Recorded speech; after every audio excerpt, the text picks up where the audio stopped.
Hello बच्चों, कैसे हैं आप लोग। आज हम नेक्स्ट सॉल्यूशन का नेक्स्ट पार्ट पढ़ने वाले हैं, जो आखिरी पार्ट होगा। ये 4 टॉपिक जो हम पढ़ेंगे ये बिल्कुल आखिरी होगा। तो आपके 2 या 3 दिन 2 दिन में और मान लो, क्योंकि नेक्स्ट 2 वीडियो में बड़े बना दूंगा, तो इसमें आपका ये टॉपिक बिल्कुल ख़त्म हो जाएगा। तो आपका ये चैप्टर लगभग कंप्लीट होने को आया है। आई थिंक आपको ये चैप्टर बहुत अच्छे से समझ में आया होगा। देखो, अब हम बात करेंगे कॉलिगेटिव प्रॉपर्टीज़ की बात करेंगे। अब ये कॉलिगेटिव प्रॉपर्टीज़ होती क्या है, देखो एक्चुअल में होता क्या है। आप सभी लोग एक बात जानते हो कि ये अपना सॉल्यूशन है, ठीक है। और एक बात ध्यान रखना, कॉलिगेटिव प्रॉपर्टीज़ बात की जाती है सॉल्यूट और सॉल्वेंट में, कि जो आपका सॉल्वेंट हो वो पूरा लिक्विड हो, ठीक है। और सॉल्यूट ऐसा हो, सॉल्यूट कैसा हो, अवाष्पशील विलेय हो, अवाष्पशील विलेय हो। ध्यान रखना आप लोग। तो जो आपने सॉल्यूट ले रखा अवाष्पशील विलेय, अब अवाष्पशील विलेय कब होगा, जब वो कैसा हो, सॉलिड फॉर्म में हो, ठीक है। तो ये थोड़ा सा आप ध्यान रखना। देखो, आपको मैंने हर बार अलग अलग के लिए अलग अलग रूल बता रखे हैं, ठीक है। नॉन वॉलेटाइल नेचर का होना चाहिए। तो यहाँ पे सॉलिड कैसा है जी, नॉन वॉलेटाइल, ठीक है। ध्यान रखें इस बात को। तो ये सॉलिड आपका कैसा है, नॉन वॉलेटाइल नेचर का है। तो देखो, आप यहाँ पे कुछ बातें ध्यान रख लेना कि कब किसकी बात करनी है आप लोगों को। जब आपको पूछे लिक्विड और गैस की पूछ ले, देखो रूल कौन कौन से रूल कब लगाने हैं, कंफ्यूज मत होना। आपको पता हो, जब हम सॉल्यूट और सॉल्वेंट लेते हैं तो कौन सा रूल आपको फॉलो करना होगा, ठीक है। उधर नहीं दिख रहा है तो थोड़ा सा इधर लिख लेता हूं, मैं आपको इधर लिख देता हूं। तो किस समय कौन सा रूल फॉलो करना है, तो ध्यान रखना, जब सॉल्यूट आपका गैस फॉर्म में हो और सॉल्वेंट फॉर्म आपका लिक्विड फॉर्म में हो, तब आपको हेनरी लॉ फॉलो करना है। कौन सा लॉ, हेनरी लॉ, ठीक है, बता रखा है, हेनरी लॉ फॉलो कर लेना। जब ये दोनों ही लिक्विड फॉर्म में हो तब आपको राउले लॉ, राउले नियम का पालन करना, राउल्स लॉ जिसे हमने बोला था, ठीक है। तो आप राउल्स लॉ का फॉलो कर लेना। क्लियर है। तो राउल्स लॉ,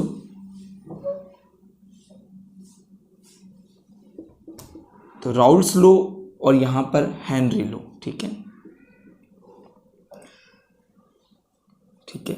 तो हेनरी लॉ यहाँ पे और राउल्स लॉ यहाँ पे आप फॉलो कर लेना, ठीक है। लेकिन जब ध्यान रखना, जब सॉल्यूट आपका कैसा हो, सॉलिड हो, हम बोल सकते हैं सॉलिड, और ये कैसा हो, लिक्विड। अब ये सॉलिड कैसा होना चाहिए, तो नॉन वॉलेटाइल नेचर का होना चाहिए। ध्यान रखना, अवाष्पशील होना चाहिए। मतलब यहाँ पे जो भी आप सॉलिड लो कैसा होना चाहिए, अवाष्पशील होना चाहिए। समझ में आ गई बात। तब आपको 4 प्रॉपर्टीज, जिन्हें हम क्या बोलते हैं, कॉलिगेटिव प्रॉपर्टीज बोलते हैं, अणुसंख्यक गुणधर्म बोलते हैं। तो यहाँ पर हम पढ़ेंगे अणुसंख्यक गुणधर्म। क्लियर है यहाँ पे सभी को। तो ये है अणुसंख्यक गुणधर्म, अणुसंख्यक गुणधर्म,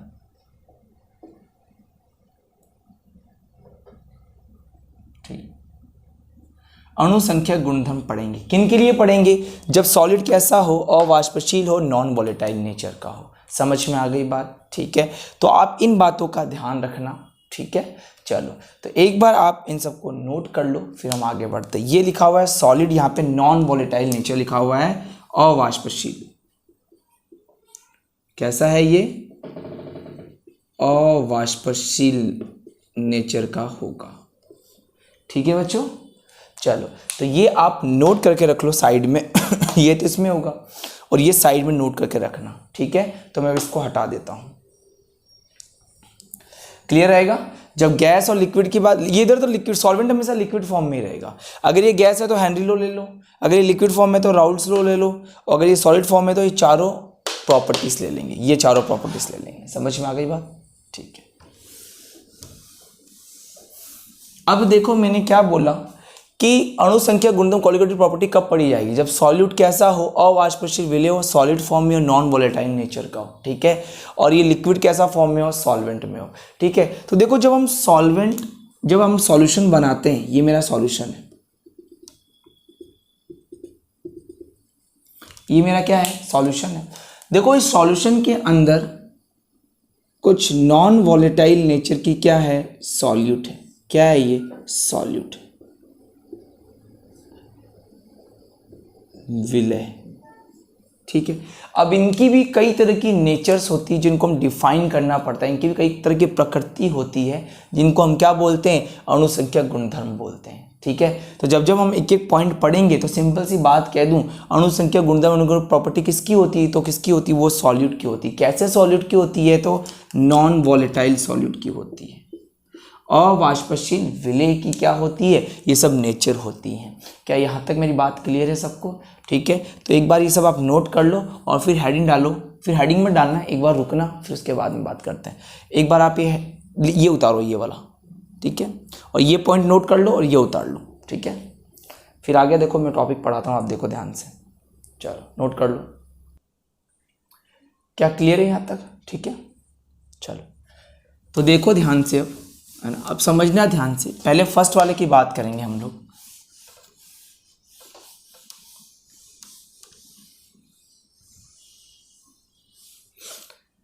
तो चलो यहां तक आप लोग को क्लियर हो गया होगा।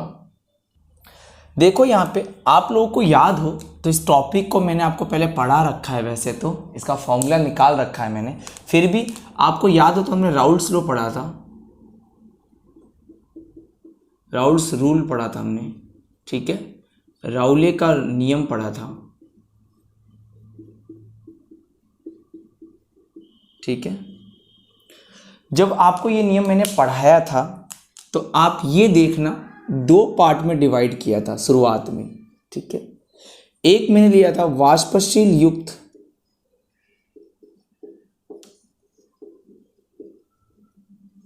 विलयन, सॉल्यूशन विथ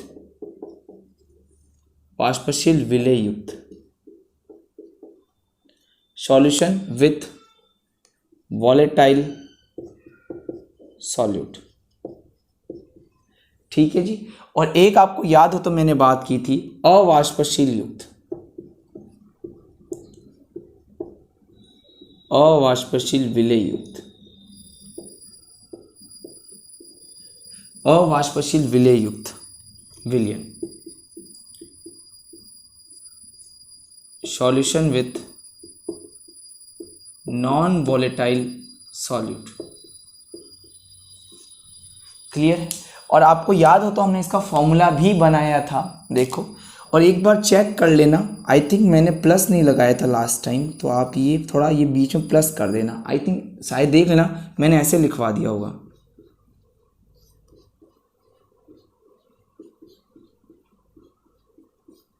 ठीक है। आप एक बार देख लेना, ये बीच में प्लस आएगा। जब हमने सॉल्यूशन भी किया था ना तो भी मैंने क्या ये फॉर्मूला के एक्चुअल में प्लस में प्रिंटिंग मिस्टेक है ना, एक छोटी सी प्रिंटिंग मिस्टेक हो गई थी, बीच में मैंने ये प्लस नहीं लिखवाया था। आप चेक कर लेना, मैंने लिखवाया था, नहीं लिखवाया होगा तो मैं ये प्लस आप ऐड कर लेना, यहाँ पर भी ऐड कर लेना, और जब फॉर्मूला बना था ना उस फॉर्मूले के लास्ट में भी ऐड कर लेना, शायद आपने कर लिया होगा, ठीक है।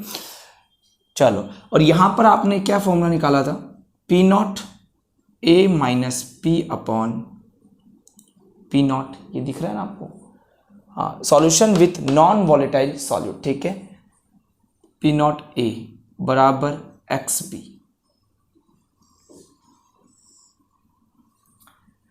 तो हमने ये फॉर्मूला निकाल लिया था, समझ में आ गई बात। तो ये दो फॉर्मूले अपन ने निकाले थे। हम अब किसकी बात कर रहे हैं, वाष्प दाब में अपेक्षित अवनमन की। तो दोनों में से कौन से फॉर्मूला लेंगे, हम लॉरिंग रिलेटिव लॉरिंग की बात करें तो कौन सा फॉर्मूला लेंगे, ये वाला फॉर्मूला हम काम में लेंगे। तो ये फॉर्मूला हम पहले भी डिराइव कर चुके हैं, याद है ना, तो आप देख लेना, इसका डेरिवेशन मैंने पहले बना रखा है, ये सही था, बस यहाँ आपको एक बार प्लस लगा देना। समझ में आ गई बात बच्चों, ठीक है। तो इसको नोट करो, नोट करने के बाद हम यहाँ से स्टार्ट करेंगे, ठीक है, क्लियर है। चलो अब देखो आगे, यही हेडिंग रहेगी अपनी, है ना। तो ये मैंने आपको बता दिया था। तो सिंपल मैं कह सकता हूं कि पीछे अपन ने क्या पढ़ा था, जो सॉल्यूशन का जो relative lowering of vapour pressure है, relative lowering of vapour pressure विलियन का अपेक्षित वाष्प दाब में अपेक्षित अवनमन,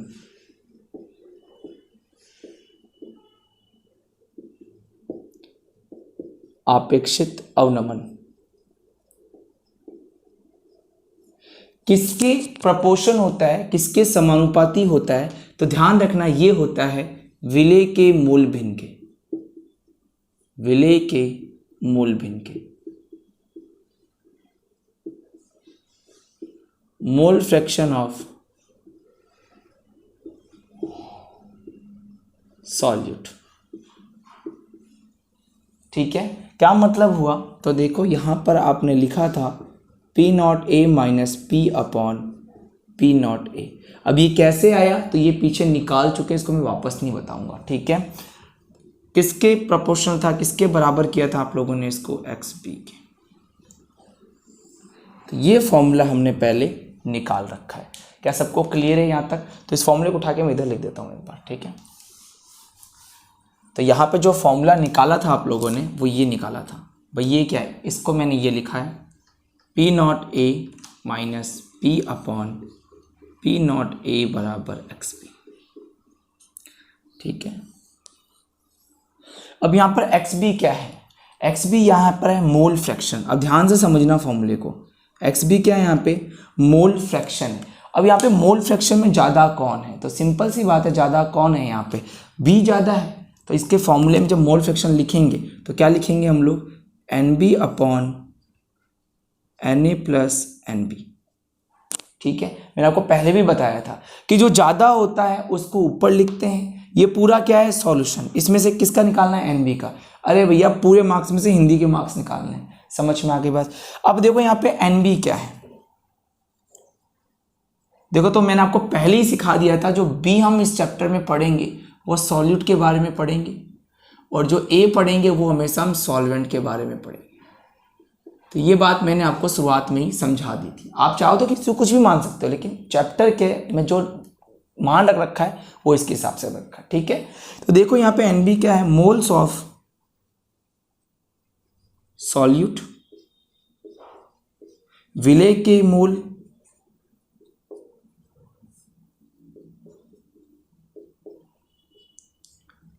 क्लियर है यहाँ तक।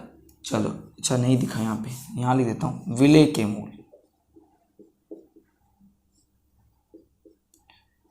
विलेय के मूल।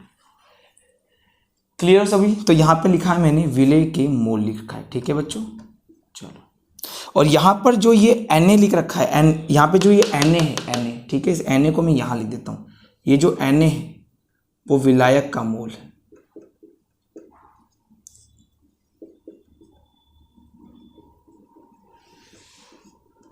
Moles of solvent.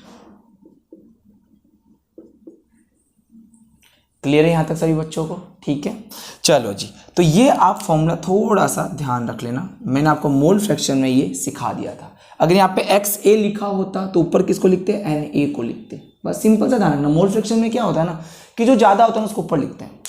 भाई ए और बी है, दो लोग हैं सॉल्यूशन में। ठीक है, तो मुझे ए के मार्क्स निकालने, तो ए अपॉन सॉल्यूशन, ए अपॉन ए प्लस बी। समझ में आ गई बात। ठीक है, अब देखो यहाँ पर इसके बाद की बात करेंगे हम लोग। अब तो यहाँ पर ध्यान रखना, ये एन बी की बात करूँ एक बार, तो ये मोल है। अब मोल कैसे निकालते हैं, जब हम कोई ग्राम में उसके मोलर मास का क्या करते हैं, डिवाइड कर देते हैं, भाग लगा देते हैं, तो क्या निकल जाता है, मोल निकल जाता है। ठीक है, तो ग्राम को किससे दिखाया मैंने, डब्ल्यू बी से, और यहाँ पर क्या है ये एम बी। ठीक है, यहाँ पे डब्ल्यू बी क्या है, ध्यान से समझते रहना, डब्ल्यू बी क्या है, मास ऑफ सॉल्यूट, और यहाँ पे एम बी क्या है, मोलर मास ऑफ सॉल्यूट। ठीक है, यहाँ पे हिंदी मीडियम वाले देख लो, मोलर द्रव्यमान है विलेय का मोलर द्रव्यमान।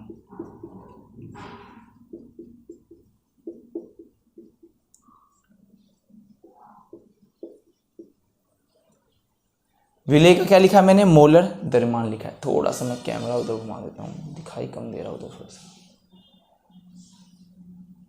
ठीक है अब सही है। ठीक है, तो यहाँ तक सबका क्लियर हो गया होगा। ठीक है, और ये क्या है, डब्ल्यू मास ऑफ सॉल्यूट मतलब विलेय का भार। तो यहाँ क्या लिखा मैंने, विलेय का भार, लिख लेना आप।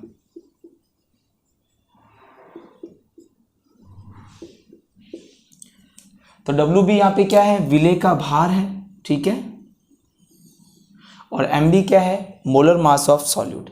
तो जब जानते हो जब ग्राम में मोलर मास का भाग लगाते हैं तभी तो क्या आते हैं, मोल आते हैं। तो इसी तरह एन बी का लिख दिया, तब इससे किसका लिख सकते हैं, एन ए का लिख सकते हैं। तो एक बार मैं ये ऊपर वाला एक बार आप ये उतार लो, फिर मैं इसको साफ करता हूँ। ठीक है, जल्दी करो, ये तो उतार लिया होगा आपने वैसे। इसको उतारने के बाद इसको उतारने के बाद इसको। ठीक है, हो गया होगा अब तक ये। ठीक है, चलो मैं हट जाता हूँ, एक बार देख लो। ठीक है, हो गया।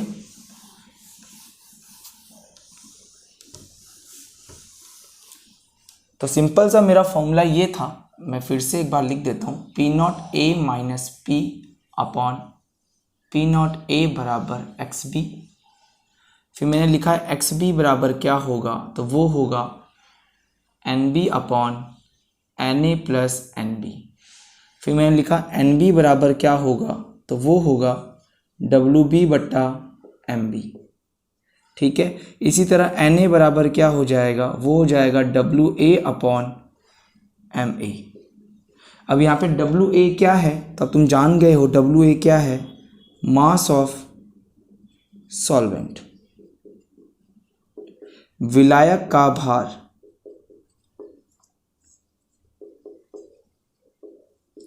समझ में आ गई बात। और यहाँ पे जो एम ए क्या है, एम ए, तो यहाँ लिख देता हूँ मैं, यहाँ पे एम ए क्या है, molar mass of solvent. Clear है यहाँ तक। ठीक है, लिख सकता हूँ विलायक का मोलर द्रव्यमान।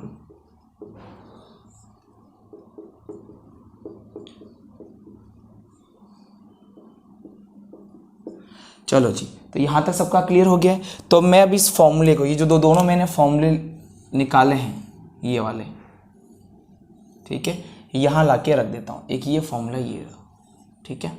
अब देखो ध्यान से समझना, ठीक है। तो जो मेरा एक्चुअल फॉर्मूला था वो ये था, P not A minus P upon P not A बराबर एक्स बी को मैं क्या लिख सकता हूँ, N B upon N A plus N B, N B upon N A plus N B लिख सकता हूँ। क्लियर हो। और एन बी की जगह मैं लिख सकता हूँ W B upon M B, और एन ए की जगह लिख सकता हूँ W A upon M A लिख सकता हूँ। तो यहाँ पे इस फॉर्मूले में मैंने लिख दिया P not A minus P upon P not ए। क्या सभी लोग क्लियर हो। अच्छा बताओ, मैं यहाँ पे ये कर सकता हूँ, यहाँ पे मैं लिख दूँ W B upon M B कर देता हूँ, सॉरी ना, अगर बी है तो W B upon M B, W B upon M B.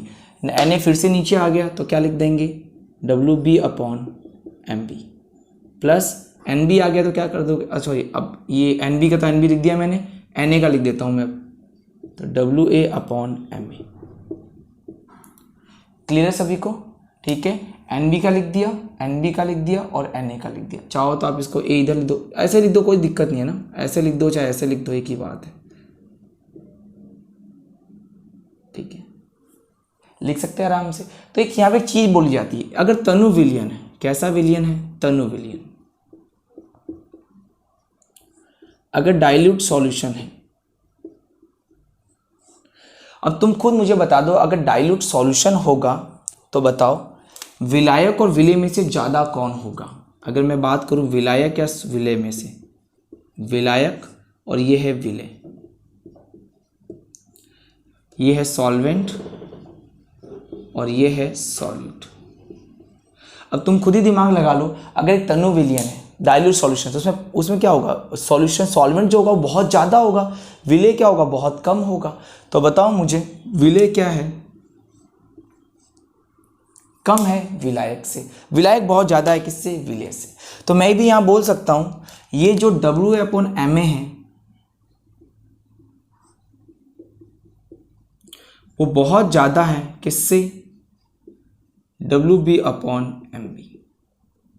ठीक है, अब मैं आपसे ये बोल दूं कि मैंने एक गिलास पानी ले रखा है, ठीक है, उसमें नमक का एक छोटा सा पार्टिकल या टुकड़ा डाल दिया है। अब मुझे बताओ पानी के मुकाबले नमक कितना है, तो आप क्या बोलोगे, सर बिल्कुल जीरो है। तो मैंने कहा सॉल्वेंट क्या है, पानी है, सॉल्यूट क्या है, नमक है, ठीक है, और नमक कितना है, बहुत छोटा सा, बिल्कुल छोटा सा पार्टिकल डुबा दिया। अब तुम पानी को पियो, क्या पानी खारा हो जाएगा, है बिल्कुल सॉल्टी हो जाएगा, पानी नहीं हो पाएगा ना। तो आप क्या बोलोगे, सर बहुत कम है, मतलब जीरो के बराबर मान सकते हैं। तो इस टर्म को हम क्या कर देंगे, इग्नोर कर देंगे, क्योंकि WB/MB क्या है, बहुत ही कम है मात्रा में, किसके रेस्पॉन्स में, WA/MB। अरे अगर ये 100 है तो ये 0.001 है, तो क्या 100 में 0.001 करूँगा तो क्या बहुत मेरे पैसे में बहुत फ़र्क पड़ जाएगा क्या, कोई फ़र्क नहीं पड़ेगा ना। उसको मैं 101 रुपये भी नहीं बोल सकता, मैं उसको 100 ही बोलना पड़ेगा। तो इस टर्म को हम क्या कर देंगे, इग्नोर कर देंगे, बिल्कुल नगण्य मान लेंगे, बिल्कुल जीरो मान लेंगे, बिल्कुल एक के बराबर, बिल्कुल जीरो मान लो, बिल्कुल हटा दो इसको, ठीक है। तो बताओ ये टर्म तो क्या हो गई, बिल्कुल क्या हो गई, नगण्य हो गई, बिल्कुल कम हो गई। तो बताओ आपके पास फॉर्मूला क्या बचा, चलो तो देखो जो हम फॉर्मूले की बात करें तो हमारा फॉर्मूला क्या बचा है, वो ये बचा है P0A माइनस P/P0A बराबर, ठीक है। तो कुल मिला के ये टर्म क्या हो गई, इग्नोर, क्यों, क्योंकि ये बहुत ही कम है और ये बहुत ही ज़्यादा है, ये इतनी ज़्यादा है कि इसके मुकाबले इसको हम इग्नोर कर सकते हैं। अरे एक जगह 1 करोड़ की सेना खड़ी है और सामने सिर्फ एक आदमी खड़ा है, तो उसके रिस्पॉन्स में कितना हुआ, वो ना के बराबर हुआ, ठीक है। तो यहाँ पे हम क्या करेंगे, हम इस टर्म को इग्नोर करके लिख देंगे, यहाँ पे ये चला गया WB ऊपर वाला और ये MB। अब नीचे बात करो तो नीचे बताओ क्या बच गया है, WA/MA बच गया है, MA बच गया। क्लियर हो यहाँ तक सभी, ठीक है। चलो जी, तो आगे फॉर्मूले में मुझे बता दो। अब अगर मैं इस फॉर्मूले की बात करूँ तो क्या हो गया, P0A माइनस P/P0A बराबर, ठीक है। तो देखो MB नीचे चला जाएगा और MA ऊपर चला जाएगा, तो क्या फॉर्मूला बच गया आपका, वो ये बच गया WB into MA upon WA into MB। क्या क्लियर है सभी यहाँ बच्चे यहाँ तक, ठीक है। तो ये फॉर्मूला हमारा निकल के आ गया, ठीक है। चलो तो यहाँ तक आप नोट करो, फिर आगे मैं बात करता हूँ। चलो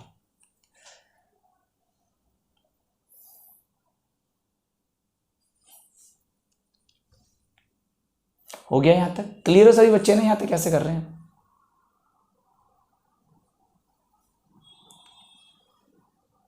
तो ध्यान रखना इतना, ठीक है।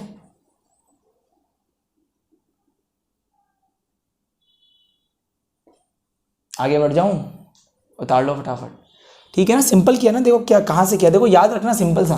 पहले ये फॉर्मूला हम पहले निकाल चुके थे राउल्ट्स लॉ में। फिर XB क्या होता है, मोल फ्रैक्शन होता है, मोल फ्रैक्शन क्या होता है, NB/Na प्लस NB। Na क्या होता है, ग्राम अपन ग्राम मोलर मास, ग्राम अपन ग्राम मोलर मास, ठीक है। NB हो गया Na। बस ये ध्यान रखना जो ये B होता है वो किसके लिए यूज़ लेते हैं हम लोग आजकल, सॉल्यूट के लिए, और A किसके लिए यूज़ लेते हैं हम, सॉल्वेंट के लिए, विलायक के लिए। हो गया, इसके करने के बाद वैल्यू रख दी मैंने, और मैंने यहाँ बस एक चीज़ ध्यान रखनी थी, यहाँ क्या ध्यान रखनी थी कि सॉल्वेंट इतना ज़्यादा है विलेय से, सॉल्यूट से, तो आप इसको इग्नोर कर सकते हो, ठीक है। तो इसको, इस टर्म को हमने इग्नोर कर दिया, ये बच गया और ये निकाल लिया। क्लियर सही बच्चों को, ठीक है। चलो अब नोट कर लो आप फटाफट, चलो कर लिया होगा तो मैं इधर वाला हटा देता हूँ।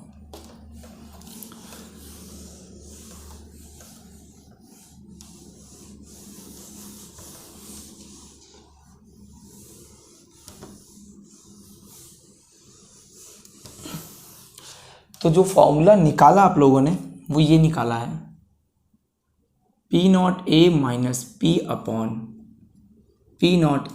बराबर, ठीक है। यहाँ निकाला था आप लोगों ने WB into MA upon M B into W A. ठीक है, ध्यान रखना डब्ल्यू बी के साथ एम वाला ए रहेगा और यहाँ एम बी के साथ डब्ल्यू वाला ए रहेगा। क्लियर है यहाँ तक? इस फॉर्मूले को निकाल लिया हम लोगों ने। ठीक है, अब अगर इसको इस पूरे को पूछ ले, ठीक है, तो इसको निकाल लेंगे हम लोग। क्लियर है सभी लोग? पी क्या है? पूरे सॉल्यूशन का वेपर प्रेशर। ठीक है, चलो जी। और पी ए नोट आप समझिए, पी ए क्या था? बिल्कुल सॉल्वेंट के बारे में था, उसका प्योर शुद्ध वाष्प दाब था, है ना, प्योर वेपर प्रेशर था। चलो यहां से अपने को एम बी पूछता है, ये एम बी। तो एम बी निकालने के लिए क्या करेंगे, इसको उधर लेके चले जाएंगे। तो यहाँ पे आपका बच जाएगा W B into M A बराबर डब्ल्यू ए। ठीक है, यहाँ आपके ऊपर चला जाएगा ये P A not upon P A not minus P. ठीक है, तो इस फॉर्मूले को आप ध्यान रखना कि अगर कभी भी आपसे बोल दे, बी क्या है यहाँ पे? सॉल्यूट है। एम क्या है? उसका मोलर मास। कि अगर सॉल्यूट का मोलर मास निकालना हो, विलेय का मोलर द्रव्यमान निकालना हो, तो ये फॉर्मूला काम में लेते हैं। तो आप तो ये फॉर्मूला ध्यान रखना। ठीक है, इसको इधर ले आया, ये ऊपर और ये नीचे।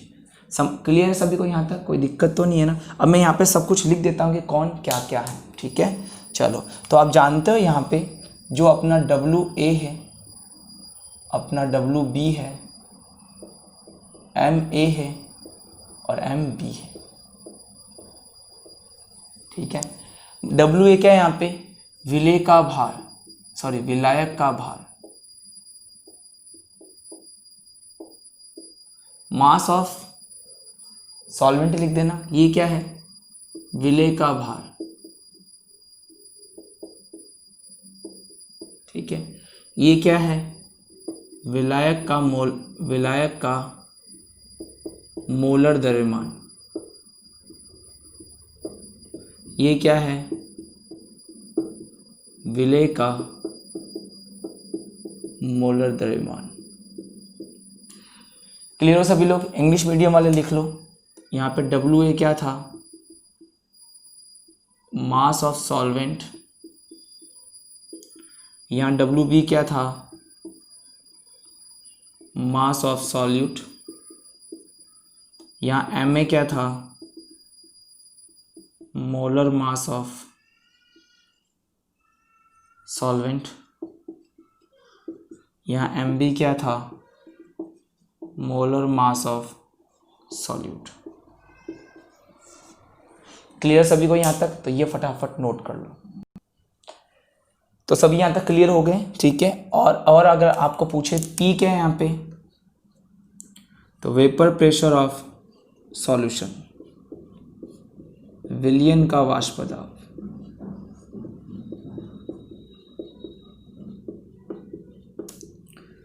क्लियर?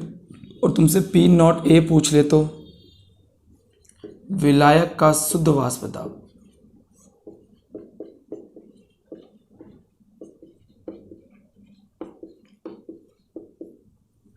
ठीक है, pure vapour pressure of solvent लिख लेना, pure vapour pressure of solvent. चलो, तो ये फॉर्मूला आप लोग याद रख लेना। क्लियर है? चलो, तो यहाँ तक आप लोग को आई थिंक समझ में आ गया होगा कि हमने क्या किया है ना? तो इसको अच्छे से याद कर लेना, है ना? और एक एक रोज़ का एक पढ़ेंगे, ज़्यादा नहीं है। तीन और आएंगे मेथड, तीनों पढ़ के, और फिर बॉन्टा फैक्टर चार्ट, मतलब चार्ट, हाँ, आपके 2-3 दिन क्लास और लगेगी। उसके बाद में मैं आपको केमिकल काइनेटिक्स के और सॉल्यूशन के पहले न्यूमेरिकल सॉल्व करेंगे। पहले न्यूमेरिकल्स हो सके तो सॉल्यूशन के सॉल्व कर लेंगे, अभी चैप्टर खत्म हुआ है। फिर मैं आपको केमिकल काइनेटिक्स के क्वेश्चन सॉल्व करवा दूंगा। क्लियर है सबको? ठीक है, तो आप ही थोड़ा सा फॉर्मूला याद रख लेना अच्छे से। ठीक है बच्चों, चलो नोट कर लो फटाफट, जितना पढ़ा दिया है उसको। तो यहाँ तक आपको क्लियर हो गया होगा वैसे। चलो नोट करो फटाफट। फिर एक आपको इम्पोर्टेंस ये है कि भाई आप लोग टेस्ट देने में लापरवाही कर रहे हो। टेस्ट दो भाई, टेस्ट देने में लापरवाही करोगे तो बहुत बुरा होगा, है ना? टेस्ट दीजिए आप, हमेशा रेगुलर टेस्ट दीजिए। जो भी मैं टेस्ट लेता हूँ उसको रेगुलर आके देना चाहिए आपको, अगर आप देते नहीं हो। क्योंकि मैं क्लास भी इतनी ज़्यादा नहीं बनाता, आधा घंटा 40 मिनट, इतनी। मुझे पता है कि 30 मिनट तो क्लास का और फिर 30 मिनट उसको उतारने में, या 15 मिनट इसको वापस नोट करने में, तो 45 मिनट खर्च हो जाते हैं। मैं जानता हूँ इस बात को। चलो कोई बात नहीं, आज का टॉपिक यहाँ तक बहुत है, फिर नेक्स्ट हम कल बात करेंगे। Okay, best of luck.